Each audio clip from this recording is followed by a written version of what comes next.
ուրախ եմ, որ շատ եպիսկոպոսների երես պատվեց, շատ են վնասել և վեհափառին, և գիտեմ նաև Բագրատ Սրբազանին են վնասել իրենց գործունեությամբ, ինձ թվում էր խելագարության կհասնեմ։ Սրբազանը մի լավ բան էր ասում էր դուք տանեք ստմանեք այդ տղաներին, մենք թաղենք, մեր գործը է դա։ Ես ուրիշ կորցնելու բան չունեմ։ Եկավ ասում է կարամ ձեզ գրկեմ։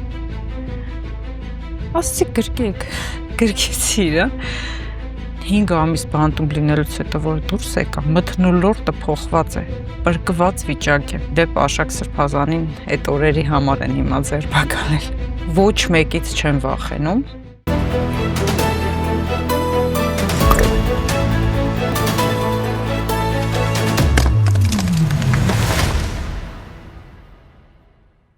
Բարև ձեզ, դուք դիտում եք հարցեր կան հաղորդումը, մինչև մեր այսօրվա սպասված հյուրի ներկայացնելը հիշեցնեմ, որ դիտելով, տարածելով, մեկնաբանելով մեր հաղորդումները, դուք դրանով մեծ գործ եք կատարում, նպաստում եք հաղորդման զարգացման գործին։ Իսկ այսօր հարցեր կան Սրբազան շարժման աջակից խաղբանտարկյալ Լիդիա Մանթաշյանին։ Բարև ձեզ։ Բարև ձեզ։ Շնորհակալ եմ, որ այստեղ եք։ Ձեզ եմ շնորհակալ հրավերի համար։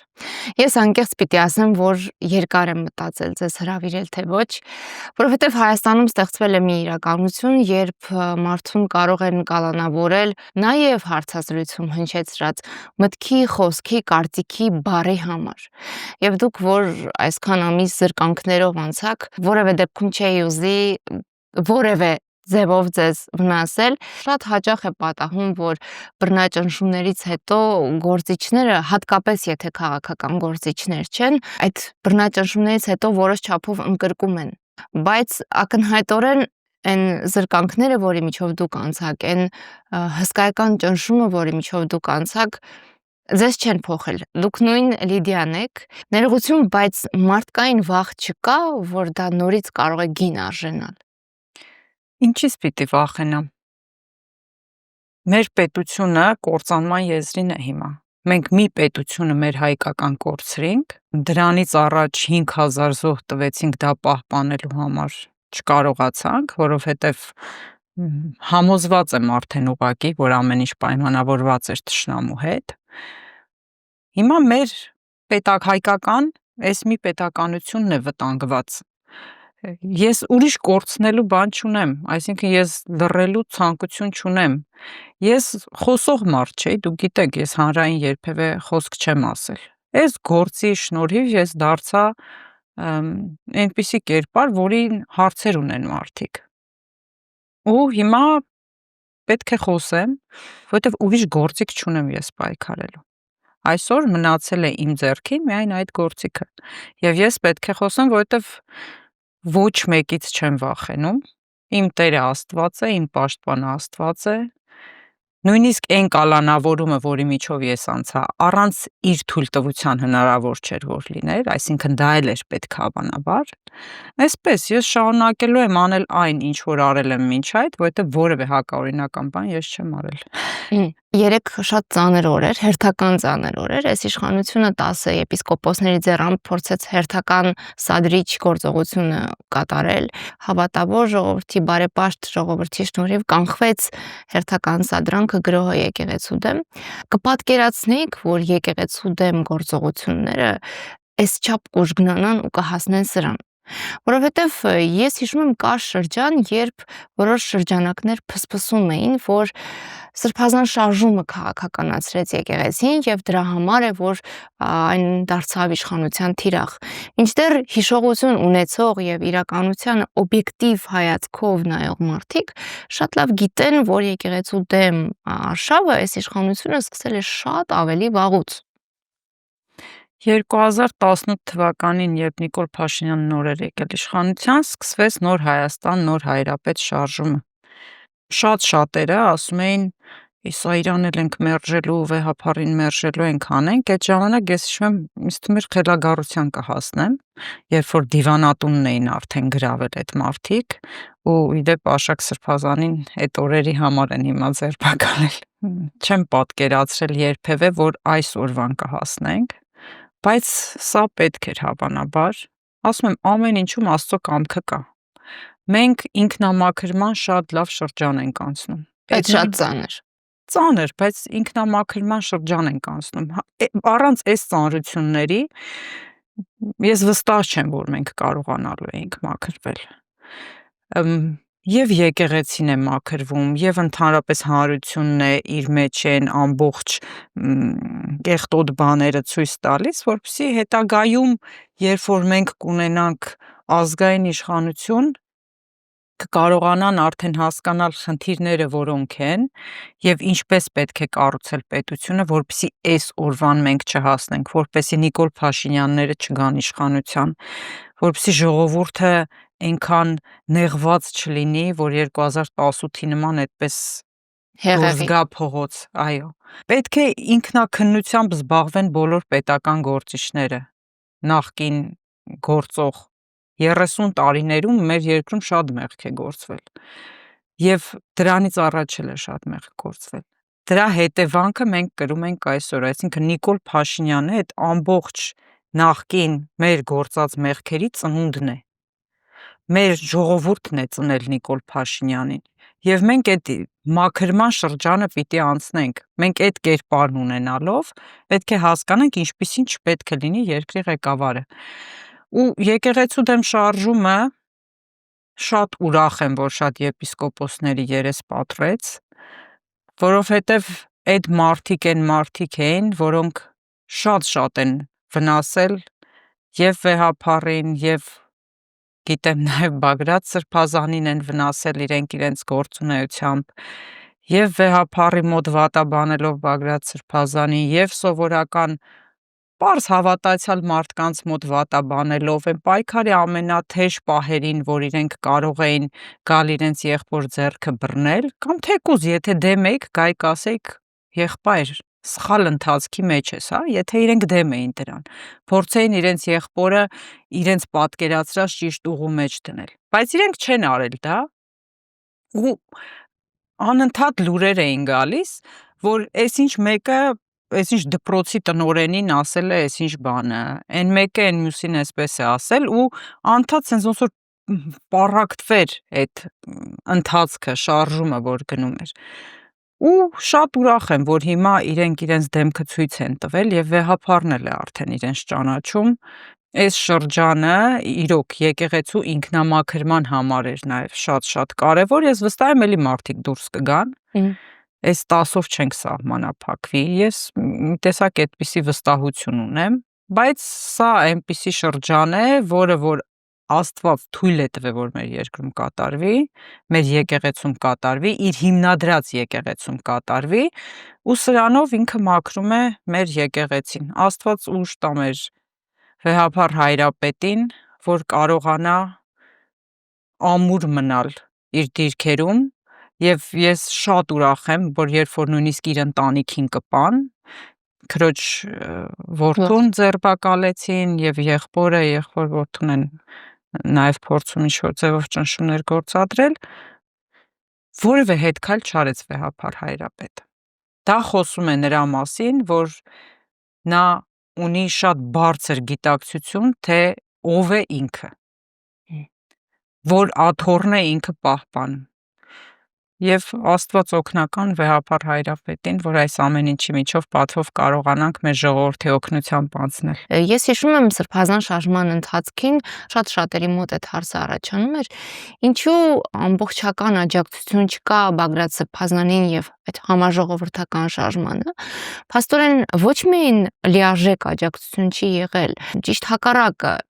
այդ ձեր թվարկած եպիսկոպոսներից շատերը փաստորեն ինչպես կարողացել են փորձել են վնասել։ Այո, ոմանց մասին ես գիտեմ։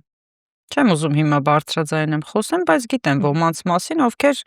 գեղեցիկ բաներ չեն արել Բագրատ Սրբազանի նկատմամբ։ Իսկ ո՞րն է եղել դրդապատճառը։ Չեմ կարող ասել, կարող է մեկը որ հիմա ասում են բոլորի դեմ կոմպրոմատ ունեն, այդ պատճառով են իրենք հայտնվել այդ դաշտում, այդ թեզին այնքան էլ չեմ հավատում։ Այո, ոմանց դեմ ունեն, հավանաբար բոլորի դեմ ունեն, բայց այնտեղ կան մարդիկ, ովքեր գաղափարապես են Նիկոլ Փաշինյանի չգաղափարների կողմը բռնել։ Իրենք այդ տեսակն են, մարդու այդ տեսակն են, գաղափարական անհամաձայնություն ունեն մայրաթոռի դիրքորոշումների հետ։ Դրա համար էլ իրենք չէին կարող հայրենիք, պետություն, Արցախ այդ գաղափարների մասին խոսող մարդու կողքը կանգնել։ Իրենք փորձելու էին խանգարել, հետո մի բան էլ ասեմ, մարդ են, նախանձնել կա։ Միշտ է եղել դա։ Երբ Բագրատ Սրբազանը տավուշում էր, երբ կանդայում էր, Բագրատ Սրբազանը եղել է մեր ամենաակտիվ եպիսկոպոսներից, որը հասցրել է լինել ամենտեղ, ու դա որոշ մարդկանց մոտ ոնց ասեմ, խանդ է առաջացել, նախանձ այդպիսի ինչ-որ զգացումներ է առաջացրել։ Նույնիսկ Բագրատ Սրբազանը, երբ որ շատ ակտիվ էր, այդ եպիսկոպոսներից մեկը իրենց հետ որ կար, ասում էր քո տարիքի մարդկանց վրա արդեն ծաղիկ է աճում, այսինքն մահացել են, գնացել են,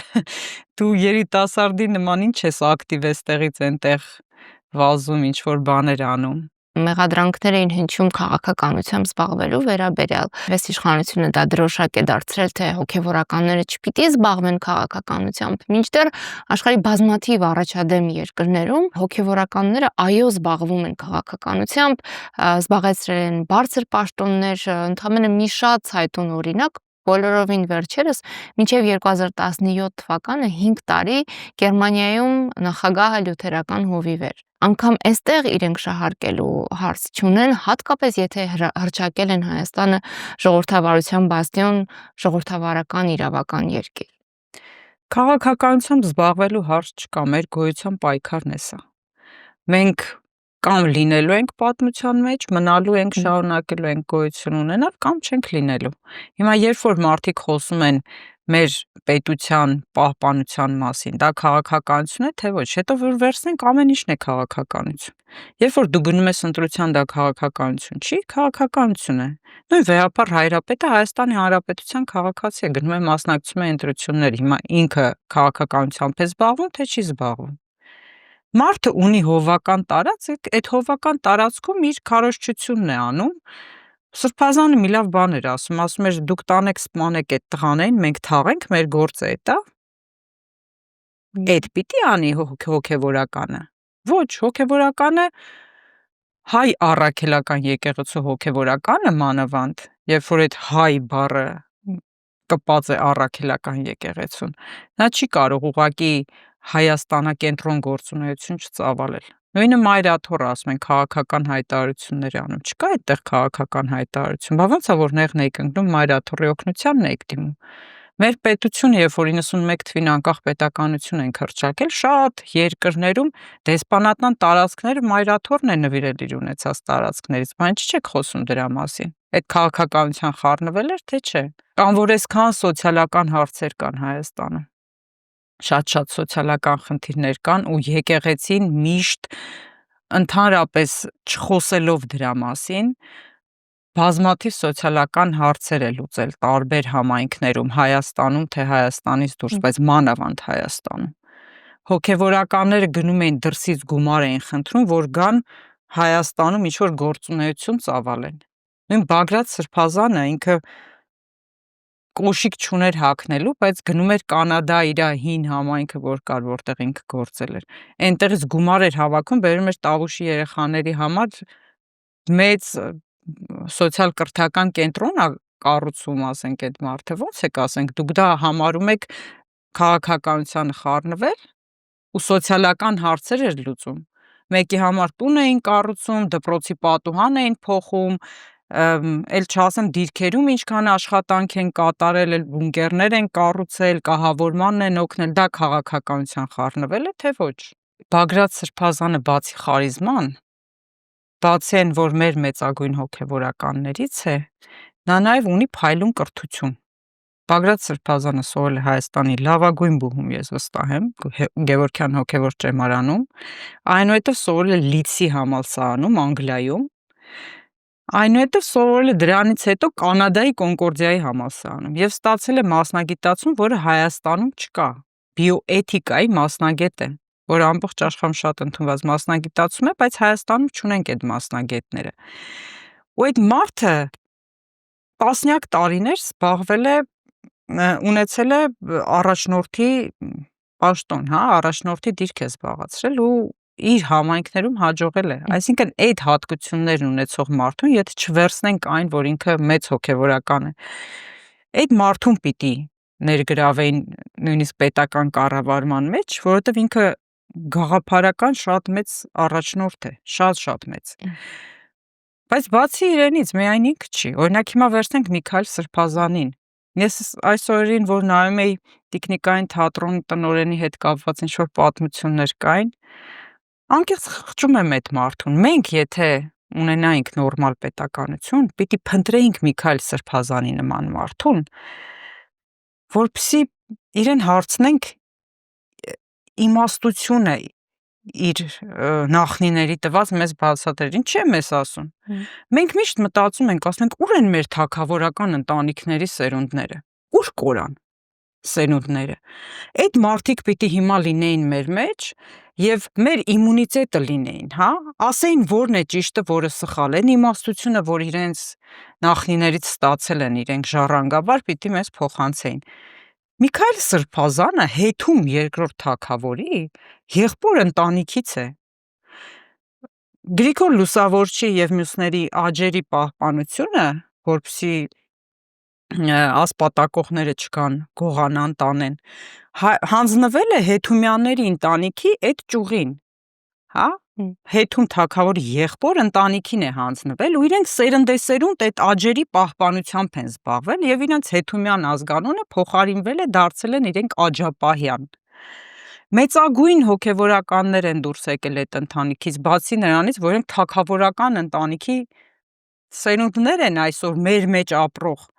Բա այդ մարդկանց մենք պիտի փնտրենք, բերենք, դնենք առաջի տեղում, առաջի պլան, ասենք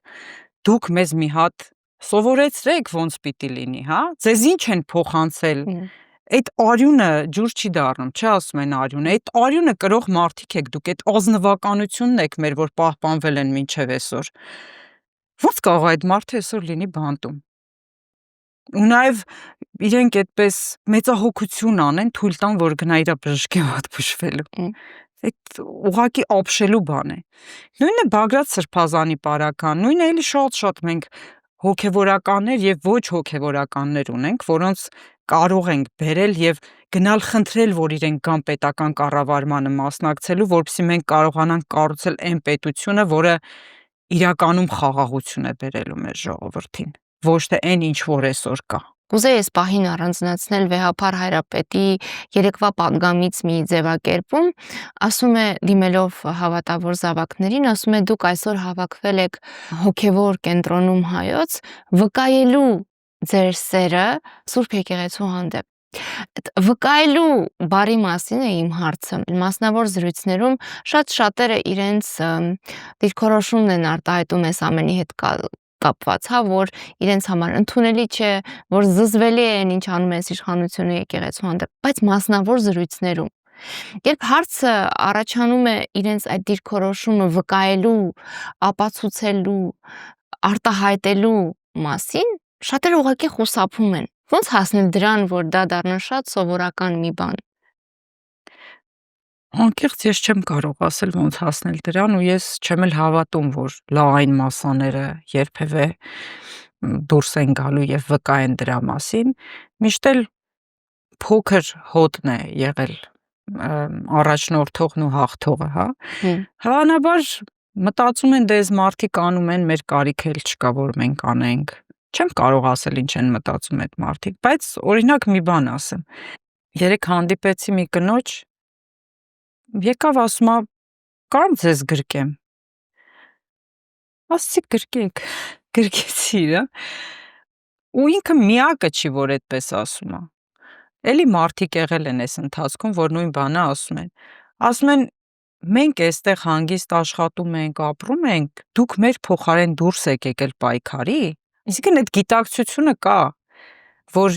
մենք որ դուրս ենք եկել պայքարի, միայն ինձ համար չեմ ես պայքարում, այսինքն ընդհանուրի համար է այդ պայքար։ Ասում եմ մենք այստեղ հանգիստ ապրում ենք, հանգիստ աշխատում ենք, դուք մեր փոխարեն գնացել եք բանտ եք նստել, մեզ համար գնացել բանտ եք նստել։ Հիմա այդ մարդիկ այդ ազնվությունը ունեն, երբ որ իրենք չեն արել, նաև խոստովանում են, որ չեն արել։ այնքան մարդ, ինչքան երեք ներկա էր մայրաթորում, ինձ թվում է այդքանը բավական է, այդքանի վկայությունը բավական է։ Մի մասը համացանցում էին գրում, մի մասը մեկնաբանություններում էին գրում։ Դա շատ կարևոր է վկայելը։ Բայց մի շատ ուրիշ կարևոր բան էլ կա, որ բացի վկայելը հավատարմությունը մայրաթոր Սուրբ Էջմիածնին, մենք պետք է հավատարմություն ունենանք նախ եւ առաջ այդ կառույցը հիմնադրողի նկատմամբ։ Մենք քրիստոնյա ենք, չէ՞։ Քրիստոսի նկատմամբ հավատարմություն, իր բերած արժեքների նկատմամբ հավատարմություն։ Առաջին ինձ թվում է այդտեղից պիտի գանք։ Մեր այսօրվա խնդիրների մեծ մասը նրանից է գալիս, որ մենք քրիստոնեությունից ենք հեռացել, Քրիստոսի անձից ենք հեռացել։ Շատերը հիմա որ կանգնել են ի պաշտպանություն եկեղեցու, շատ լավ է, շատ լավ է։ Բայց մարդիկ կան, որոնք չգիտեն այդ Աստված, որ ասում ենք, այդ Աստվածով է, այդ Սուրբ Երրորդությունով է։ Այսինքն մենք մեր միտքն էլ սնելու, զարգացնելու կարիք ունենք, սովորելու։ Օրինակ, որ երեք ասում էին, որոշ մարդիկ ասում են, ինչու են գոռում եկեղեցում, տաճարում վեհափառ, ասում էին այն մյուս կողմի ժողովուրդը, որ եկել էին, ուզում էին անարգեն վեհափառին, ուրիշ բաներ էին գոռում, մերոնք գոռում էին վեհափառ։ Հիմա եթե ինչ-որ մի փոքրիկ շարական իմանային, այդ շարականը երգեին մեր կողմի ժողովուրդը, ավելի լավ կլիներ, բայց այն ինչ որ իրենց ինքնադրսևորում եղել է երեք հրաշալի է, բայց մենք շատ հաճախ ասում ենք դե դժվար է, ինչ որ բան գրաբարով է չենք կարող սովորել, գրաբարը մեր լեզուն է,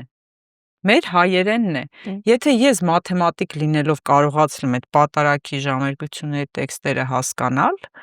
ինձ թվում է ու տենց մեծ ընդունակություններ ունեցող մարդ ինչ չեմ համարում, էլ միջին սովորական մարդ եմ։ Ինձ թվում է ցանկացած մարդ ցանկության դեպքում կարող է դնել եւ սովորել այդ ամեն ինչը եւ հասկանալ վերջ-ի-վերջ այդ պատարագին, որ գնում ենք իս հատարումն մայր եկեղեցու վեհափառին, որ գնում ենք մասնակցելու։ Այդ ինչ էր այդ պատարագը։ Ինչու է այդ պատարագը մատուցվում, ինչու են ժամերգություններն արվում, ինչ աղոթքներ են այդտեղ ասվում, նույնիսկ եթե գրաբար ենք փորձենք հասկանալ, փորձենք մենք երգել, մրմնջալ արդեն այդ երգերը, որովհետև շատ կարևոր է ժողովրդի մասնակցությունը այդ ամբողջ process-ին։ Օրինակ, ինչի է երգչախումբը մտել եկեղեցի։ Երբ որ ժողովուրդը դադարել է երգել, այդ երգչախմբի երգածը, նա ինչ որ պետք է ասի ժողովուրդը։ Ժողովրդի ասելիքը հիմա այնպես մի խումբ առանձնացրել են, կոչվում է երգչախումբը ասում է, բայց մենք կրթվելու կարիք ունենք, այդ ծեսերը սովորելու, բայց նախ եւ առաջ Քրիստոսի անձը ընդունելու կարիք ունենք, որտեվ առանց այդ անձի ընդունման քրիստոնեություն չկա։ Լիդիա, դուք շատ կարևոր խնդրի մասին եք խոսում, հոգևոր դաստիարակության, կրթության, բայց ես կուզեի շեշտադրել, որ հատկապես այս գործընթացում այո, դա շատ կարևոր է, բայց ինձ նաև դուր է գալիս այն, որ մարդկանց մեջ կան նաև նրանք, որոնք ասենք աթեիստ են, բայց շատ լավ գիտակցում են ինչ դեր ու նշանակություն ունի եկեղեցին մեր պետականության կյանքում, եւ իրենք գիտեն, թե ինչ արժեք են պաշտպանում։ Իհարկե, այնինչ դուք ասում եք շատ կարևոր է եւ շատ լավ է, որ այս բարդ ճանապարհը ի վերջո տա նաեւ արդյունք հոգեվոր կրթության, վերադաստիարակության առումով։ Հիմա Լիդիա, ինչ վերաբերում է բռնաճնշումներին, իհարկե դեպքերը շատ են, օրինակները շատ են, վերջերս Քրիստինե Վարդանյանը հիշեցրեց այսպես կոչված պապիկ ծեծողների գործի մասին, երբ դիմադրության շարժման ամենաակտիվ փուլում 5 երիտասարդի շատ ծանր հոդվածով մեկուսացրին։ Հիմա այդ գործը կարճվել է, բայց այդ երիտասարդները այդ ընթացքում չէ հեղինակության վրա դա ազդել է, կյանքի որակի վրա ազդել է, մի քանի ամիս կտրվել են ընտանիքից ու հիմա գործը կարճվել է։ Նույնը նաև ձեր գործին է վերաբերում, սրբազան շարժման գործին։ Շատ կարևոր է արձանագրել, որ այս բռնաճնշումները եւ այս փուչիկ օդ գործը, որում կարծում եմ շատ շատեր արդեն համոզվել են, նրա համար էր, որպեսզի Բագրատ Սրբազանին եւ մյուսներին այդ գործով անցնող զրկեին քաղաքական process-ներին մասնակցելու հնարավորությունից եւ իրավունքից։ Այո, բնականաբար դա այդպես էր, ինձ թվում է դա պարզ է արդեն բոլորի համար եւ եկեղեցու դեմ հարձակումը ինտենսիվացնելուց առաջ երկու ամենաազդեցիկ եպիսկոպոսներին իրենք ձերբակալեցին, Բագրատ Սրբազանի հետ լավատես մի խումբ մարդիկ էլ կարողացան տանել, որովհետև Բագրատ Սրբազանը կոնկրետ process-ի մեջ էր ու կոնկրետ պատրաստություն էր տեսել, որ պետք է դուրս գայինք փողոց խաղաղ հնազանդությունների ու պետք է հաջողեինք։ Բայց իրենք արեցին այս աղմկահարույց օպերացիան, որը շոու էր ուղղակի, եւ փորձեցին իրոք անդառնալի վնաս հասցնել մեզ, բայց ես վստահ եմ, որ ամեն ինչը բարիքին է ծառայելու։ Նույնիսկ մեր տղաներից, ովքեր ունեին բիզնեսներ, որոնք տուժել են այս ընթացքում, վստահ եմ ավելիով կարողանալու են վերականգնել այդ ամեն ինչը, որովհետև ես հիմա 5 ամիս բանտում լինելուց հետո որ դուրս եկա, մթնոլորտը փոխված է, պրկված վիճակ է։ Նիկոլ Փաշինյանը փորձում է իր այդ չգիտեմ քանի տոկոս է 20% օրինակ էլեկտորատին այսպիսի մեր նման գործերի նման գործերով ու այդ շարունակական այդ պատժիչ գործողություններով մեկից ինչ որ մի գույք խլելով են, մեկից չգիտեմ ինչ որ մի բան անելով փորձում է իր այդ էլեկտորատին կոնսոլիդացնել միտեղ, այդ շոուները անում է դրա համար, բայց ընդհանուր մթնոլորտը նույնիսկ այն որ ասում են անտարբեր մարդիկ գնում են կաֆեներ, այդպիսի բան կա, չէ՞։ Չկա անտարբեր մարդ, բոլորի մոտ նյարդերը պրկված վիճակ է։ Ու ես վստահ եմ, որ գալու է մի պահ, այնքան խաղաղ եմ հիմա ես։ Ես վստահ եմ, ուղղակի sense ոնց որ տեսնեմ դա։ Գալու է մի պահ, չգիտեմ մի ամսից կլինի, 6 ամսից կլինի, երբ կլինի, բայց արդեն հասունանում է այն պահը, որ ժողովուրդը դուրս է գալու եւ իր կամքը արտահայտելու է։ Ես չգիտեմ ով կլինի առաջնորդ, ինչպես կլինի դա, չեմ պատկերացնում, անկեղծ ասած, այնպես չի, ինչ որ մի գործ չի տեսել եմ, ասում եմ, այսպեսի ինչ որ մի բան է լինելու, բայց ես տեսնում եմ, որ ժողովրդի մոտ արդեն կոկորդին է հասել։ Այս վիճակին էլ չեն կարող դիմանալ ու վստահ եմ ուղղակի, որ շատ լավ է լինելու։ Այդ շատ լավը լինելուն անպայման պիտի քայլեր նպաստեն։ Շատ կարևոր է, որ ակտիվ գործունեություն ծավալող գործիչները կարողանան ապացուցել, որ այս իշխանությունը անպարտելի չէ, եւ դրա համար այդ փոքրիկ հաջողությունները շատ կարևոր են եւ հատկապես քաղբանտարկյալների պաշտպանությունն է այս հարցում շատ կարևոր, որովհետեւ այդ մարդիկ ի վերջո հանրության բարօրության համար են զրկանքների միջով անցնում եւ հանրությունը պիտի հասնի այդ գիտակցմանը, որ պիտի պաշտպանել այդ մարդկանց իրավունքները, պիտի հոգ տանել այդ մարդկանց ընտանիքների մասին եւ դա անելու համար շատ կարեւոր է որ նաեւ քաղաքական էլիտան համապատասխան գործիքներ կիրառի եւ այս առումով ես կուզեի մի օրինակ էլ բերել, տեսեք Վազգեն Սաղաթելյանի եւ Նարեկ Սամսոնյանի գործով աշխատանքը ինչ արդյունք է տվել։ Համարենք դա բավարար, իհարկե բավարար չէ, քան դեռ իրենք անազատության մեջ են, բայց որոշակի արդյունք տվել է այն, որ Եվրոպայի խորհրդի լրագրողների անվտանգության հարթակը ահազանգ է հնչեցրել տղաների վերաբերյալ, իրենց գործի վերաբերյալ ու թեև նրան, որ այս իշխանությունը ունի հստակ աջակցություն արևմուտքից, այս փոքր հաջողությունները շատ կարևոր են նաև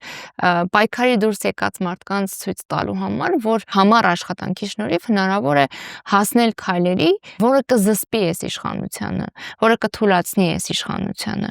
Ես կուզեի հարցնել ձեզ որպես քաղբանտարկյալ, որ անցել է այդ զրկանքների միջով, որքան էլ որ դուք համեստորեն եք խոսում դրա մասին, ինչ նշանակություն ունի հանրության աջակցությունը։ Աջակցություն եմ տեսել այնպիսի մարդկանցից, որ երբեք չեմ պատկերացրել, որ իրենք կարող են որևէ դիրքորոշում հայտնեն մեր գործի վերաբերյալ ընդհանրապես, մանավանդ ին վերաբերյալ, որ ես անհայտ ինչ որ մեկն էի, հա, ով էր ինձ ճանաչում, ոչ ոք չէր ճանաչում, բայց 1-2 դատական նիստ բան այսպես տեսնելով մարդու դեմքին նայելով հասկանում են մարդը կարող է ահաբեկչություն գործի, թե չի կարող ահաբեկչություն գործի։ Եվ անկեղծ ասած այնպիսի եւ նյութական աջակցություն, օրինակ որ մարդը որոշում է քեզ համար սնունդ բերի, հա? Սնունդ բերի, բանտ քեզ հասցնի իր ձեռքով պատրաստած ինչ որ մի բան, չիրա պատրաստել, ուզում է քեզ համար դա բերի։ Եվ նաև ոչ նյութական, ասենք անծանոթ լրիվ մեկից եկե նամակ է գալիս, բան գալիս են ասում են քեզ նամակ է եկել, ասում ով պիտի ով է հիմա ձեռագրով նամակ գրում, ծրարի մեջ դնում, ուղարկում ինչ որ միտեղ, վերցնում եմ, պարզվում է ինչ որ անծանոթ քաղաքացի նամակ է գրել ինձ, ու նաև իմ միջոցով ցանկանում եմ մյուսներին իր աջակցությունը հայտնել։ Շատ մեծ է աջակցությունը, ես չեմ կարծում, որ այսպես որ ասում են քնած են ժողովուրդը բան այդպիսի բան կա, չկա նման բան, երբ որ նորմալ առաջարկ դրսում եղավ, ասեցին այ էս ինչ բանը անելուց հետո մենք կունենանք էս ինչ արդյունքները, մարդիկ դուրս են գալու, վստահ եմ ուղղակի, ես մի տեսակ անկեղծ ասած չեմ հավատում, որ ընտրություններով հնարավոր է լինելու իշխանություն փոխել, ինչու չեմ հավատում, ոչ թե որ Նիկոլ Փաշինյանը շատ մեծ աջակցություն ունի Հայաստանում, այլ իրենք անելու են ցանկացած անօրինական բան, նույնիսկ որ իրենք մեղադրում են նախկին իշխանություններին ընտրություններ կեղծելու եւ մնացած բաների մեջ, դրանից շատ ավելի վատ բաներ են իրենք անելու, միայն թե մնան իշխանության, որովհետեւ իրենց համար էլ է սա կենաց մահու կռիվ, որովհետեւ իրենք եթե իշխանություն չունեցան, իրենք կորելու են, իրենք գիտեն, որ իրենք մեծ հանցանքներ են գործել, իրենք բանտերում են հայտնվելու, իրենք գիտեն դրա մասին, ու այդ պատճառով ես ուղղակի վստահ եմ, որ իրենք շատ վատ բաներ են անելու ընտրությունները կեղծելու համար, ընտրություններին իրենց ուզած արդյունքը ցույց տալու համար, բայց դա էլ կարող է լինի, այդ թրիգեր ասածը, որ մեր ժողովուրդը ուշքի գա ոտքի կանգնի ու ինչ որ փոփոխություն անի։ Իսկ այդ ժողովրդի աջակցության առումով իմ այսօր ձեր ստուդիայում գտնվելը դրա վկայությունն է։ Ես հիմա պետք է լինեի կալանքի մեջ մինչև փետրվարի 25-ը։ Նոյեմբերի 20-ին ինձ ասում են ցավում ենք, բայց դեռ մեծ է ռիսկը, որ կարող է Լիդիան ազդի գործի վրա։ 3 ամսով կալանք են տալիս ամենախիստ սահմանափակումներով, նույնիսկ շատ ավելի խիստ, քան Բագրատ Սրբազանի կամ Արթուր Սարգսյանի պատգամավոր սահմանափակումներն են, նրանց հետ բոլորը կարող էին գնալ հանդիպել, իրենք կարող էին զանգել ցանկացած մարդու հետ խոսել, իսկ ես միայն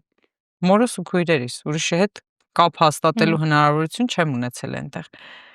Ու մեկ էլ ժողովրդական ճնշումից հետո, մի շաբաթ հետո ասում են, չէ, արդեն վտանգ չկա, նույնիսկ նիստերի դահլիճից կարող ենք իրան ազատ արձակել, այդ ո՞նց եղավ։ Բազմաթիվ մարդիկ գրեցին, խոսեցին դրա վերաբերյալ, ազգային ժողովում լսումներ հրավիրեց Էլնար Վարդանյան ահագին խոսեցին այդ թեմայով, այն երկու տղաները, որոնց ես չեմ ճանաչում անձամբ, շատ շնորհակալ եմ իրենց, մեկին գտել եմ Facebook-ով, շնորհակալություն եմ հայտնել, հուսամ կհանդիպեմ մի օր նաև ֆիզիկապես, նստացույց էին անում անծանոթ մարդու համար, հասկանալով, որ անօրինություն է կատարվում, շատ անօրինական բան է կատարվում, ու այդ մարդիկ հասան հաջողության, իրանց հաջողության արդյունքը ես եմ, որ այսօր գտնվում եմ ազատության մեջ, եւ այդ ժողովրդական ճնշումը ցանկացած դեպքում, ցանկացած պարագայում տալու է արդյունք, ես վստահ եմ ուղղակի, որ դա լինելու է, որովհետեւ մեր ազնիվ ժողովրդին, որ ես տեսնում եմ, չեք պատկերացնի, ես այս փողոցով քայլում եմ, մեկ էլ ինչ որ մեկը մեքենան պատուհան է իջացնում, բարի ազատում ձեզ, բան, sense չգիտեմ, շատ ուրիշ վերաբերմունք է։ Մայրիկիս հետ գնացել էի բժշկուհին տեսավ, պիտի գրկեմ քեզ, գրկելա, բաց չի թողնում, այն նկարեք։ Այսպես ես իմ կոնսուլտացիայի փողը քեզնից չեմ վերցնելու։ Այս շատ լավ դրսևորումներ կան, այսինքն այդ մարդիկ այդ բժշկուհին ես վստահ եմ, որ ինքը դուրս չի գալու փողոց ինչ որ բաներ անի, բայց այդ մարդը ուրիշ ձևով է պայքարում, հա։ Իր շրջապատում, իր կոլեկտիվի մեջ է խոսում դրա մասին, իրենց բժիշկների շրջանում։ Ես ուղղակի շատ լավ բաներ եմ տեսնում մեր հանրության մեջ, հենց այդ երեկվա